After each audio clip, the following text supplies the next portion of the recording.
Hey guys, welcome to my YouTube channel let's make English more interesting पर। तो एक बार फिर से मैं आप सभी के लिए लेकर हाजिर हूँ कक्षा 10 के मॉडल पेपर जो है सब्जेक्ट आपका है इंग्लिश। तो इसमें हम देखेंगे कि आने वाले बोर्ड एग्ज़ाम में हमारे मतलब कैसा पेपर आता है। इसमें सबसे पहले आपको बता दें कि इसमें समय दिया जाएगा 3 घंटे और 15 मिनट का, और इस पर निर्धारित 70 अंक का मतलब पूर्णांक है आपका। इसमें कुछ सामान्य निर्देश दिए गए हैं, जिसमें से पहला है आपका कि first 15 minutes are allotted to the candidates for reading the question paper. अर्थात इसका मतलब ये हुआ कि जो प्रारंभिक 15 मिनट हैं यह विद्यार्थियों को प्रश्न पत्र को पढ़ने के लिए है। फिर सेकंड रहा कि marks are indicated against each question, मतलब है कि प्रत्येक प्रश्न पर जो अंक हैं निर्धारित वो उनके समक्ष या उनके सामने दिए गए हैं। फिर तीसरा कह रहा कि read the question very carefully before you start answering them, मतलब कि पहले आप प्रश्न को ध्यानपूर्वक पढ़ लीजिए, उसके बाद उसके प्रश्नों का उत्तर दीजिए। यह 4 सेक्शन में डिवाइड है, जिसमें सेक्शन फर्स्ट है रीडिंग। अब इसमें क्या करना होता है, जैसे इसमें लिखा है क्वेश्चन नंबर फर्स्ट कि read the following passage carefully and answer the question given below. मतलब इसमें आपको एक पैराग्राफ दिया जाएगा, ठीक, और इसको आपको ध्यानपूर्वक पढ़ लेना है और उसके मुख्य बिंदुओं को ट्रिक कर लेना है। उसके बाद इसके नीचे दिए गए जो 4 प्रश्न हैं इनको पढ़ करके आपको उत्तर देने हैं। इसमें ए और बी पर निर्धारित 3-3 अंक है, जबकि सी और डी पर निर्धारित 2-2 अंक आपको मिलेंगे। फिर हम पहुंचते हैं सेक्शन बी में, जो आपका राइटिंग है। इसमें दूसरा क्वेश्चन है आपका, कह रहा है कि write a letter to your friend to invite him on birthday. फिर इसी का एक और पार्ट और दिया हुआ है कि write an application to your principal for issuing transfer certificate. अर्थात जो क्वेश्चन नंबर 2 है इसमें आपके पास 2 ऑप्शन है, या तो आप लेटर लिख दीजिए, अगर आप लेटर नहीं लिख पा रहे हैं तो नीचे आपको एक एप्लीकेशन लिखने का भी विकल्प दिया जाएगा। तो इसमें आप लेटर भी लिख सकते हैं और एप्लीकेशन भी। अब किस टॉपिक पर लिखना है वह आपके क्वेश्चन पेपर में शामिल रहेगा, इस पर आपको निर्धारित 4 अंक मिलेंगे। अब हम चलते हैं क्वेश्चन नंबर 3 पे। इसमें कह रहा है कि write A report on the Republic day celebration in your school.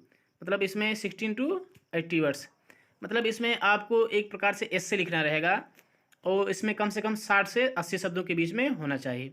और इसमें कौन सा टॉपिक रहेगा ये आपको पेपर में दिया जाएगा। और इसमें एक चीज़ का बखूबी ध्यान रखना है कि इसमें जो भी हेडिंग दिया हुआ उसी हेडिंग पर आपको अपने टॉपिक्स को लिखना है, ना कि किसी अन्य टॉपिक को अपनी तरफ से जोड़ना है। और इस चीज़ का बखूबी ध्यान रखिएगा कि प्रत्येक हेडिंग में कुछ ना कुछ लिखा होना चाहिए। अगर आप कुछ और विकल्प चाहते हैं तो फिर एक आपको और दिया जाएगा कि एक आर्टिकल लिख दीजिए, इसमें लिखा हुआ है कि write an article on the importance of morning walk in about 60 to 80 words. इसमें भी आपको कोई आर्टिकल का मतलब ही वही निबंध होता है, तो इसमें भी आपको 4-5 हेडिंग दिए जाएंगे, इसमें से आप प्रत्येक हेडिंग के बारे में कुछ ना कुछ लिखेंगे। फिर हम चलते हैं सेक्शन सी में। इसमें चौथा क्वेश्चन है, कह रहा choose the correct option to answer the following question. इसमें आपको कुछ लाइंस दिए जाएंगे और उसमें जो इंस्ट्रक्शन दिया जाएगा उस पर आपको करना। इसमें पहला दिया हुआ है the old man came to me. अब इसमें क्या करना है, इसमें आइडेंटिफाई द एडजेक्टिव। इसमें कह रहा एडजेक्टिव को पहचानिए। तो इसमें जो 4 शब्द दिया गया है ABCD करके, इसमें कौन सा एडजेक्टिव है इसको पहचान करके टिक कर देना है। फिर सेकंड क्वेश्चन कह रहा है कि he is a hard working man. इसमें आपको आइडेंटिफाई द वर्ब, मतलब इसमें आपको वर्ब छांटना है कि वर्ब कौन सा है। फिर तीसरा कह रहा है the noun form of strong, अर्थात इसमें स्ट्रांग जो शब्द है इसका नाउन रूप कौन सा है उसको आपको पहचान कर लिखना है। फिर चौथे में कह रहा है he is worried the examination. इसमें आपको प्रीपोजिशन चुन करके भरना है। पांचवा जो आपको कह रहा है कि I will not go with you, इसको आपको change into past perfect tense, मतलब यह वाक्य को आपको पास्ट परफेक्ट टेंस में बदलना है। फिर हम आगे चलते हैं 5वें क्वेश्चन पे। इसमें आपको क्या करना है, इसमें बता रहा है कि change the following as directed in the brackets. मतलब इस क्वेश्चन में ये बता रहा है कि आपके समक्ष 4 से 5 क्वेश्चन रहेंगे और इन क्वेश्चंस का क्या करना है यह चीज़ उसके आगे दिया जाएगा। जिसमें पहला क्वेश्चन है कि Hari said to me why did you do it. इसको कह रहा है चेंज इनटू इनडायरेक्ट स्पीच। आपको इस टॉपिक को इनडायरेक्ट स्पीच में बदलना है। फिर सेकंड क्वेश्चन कह रहा है कि who is writing a letter, इसमें कह रहा है चेंज इनटू पैसिव वॉइस, इस टॉपिक को आपको पैसिव में बदलना रहेगा।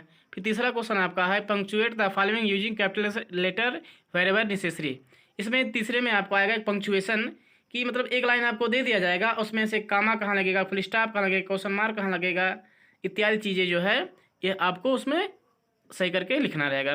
फिर चौथा आपका क्वेश्चन आ रहा है कि frame A correct sentence by regarding the words, मतलब एक वाक्य टाइप का आपको कई शब्द दिए रहेंगे, वह अपने सही क्रम में नहीं रहेंगे, आगे पीछे रहेंगे पैराजम्बली करके, और आपको उनके सब्जेक्ट वर्ब और ऑब्जेक्ट के अनुरूप उनको आपको सही आर्डर में करके लिखना है। फिर पांचवा आपका कह रहा है complete the spelling of the following words, मतलब इसमें कुछ शब्द रहेंगे और स्पेलिंग मिसिंग रहेगा और आपको उसमें सही स्पेलिंग भरना है। इस प्रकार हम चलते हैं छठवें क्वेश्चन पे। इसमें कह रहा है कि translate the following into English, मतलब इसमें आपको एक हिंदी में पैराग्राफ दिया रहेगा और ये 5 नंबर का रहेगा और इसको आपको अंग्रेजी में अनुवाद करना रहेगा। फिर सेक्शन डी में हम पहुँचते हैं। इसमें कह रहा है कि read the following passage and answer the question given below it, मतलब इसमें भी आपको पैसेज को पढ़ना है पहले, उसके बाद उसके नीचे जो उत्तर दिए गए हैं दो, इनका आपको उत्तर देना है। इसमें 2-2 अंक निर्धारित हैं। फिर आठवां क्वेश्चन कह रहा है कि answer one of the following question in about 60 words, इसमें से आपको 2 प्रश्न दिए रहेंगे जिनमें से किसी एक का आपको उत्तर देना है 60 शब्दों में, इस पर निर्धारित 4 अंक आपको मिलेंगे। फिर 9वां कह रहा है कि answer any 2 of the following question in about 25 words, इसमें आपको कम 3 प्रश्न दिए जाएंगे और जिनमें से आपको केवल 2 क्वेश्चन करने हैं और इस पर आपको निर्धारित 2-2 नंबर मिलेंगे।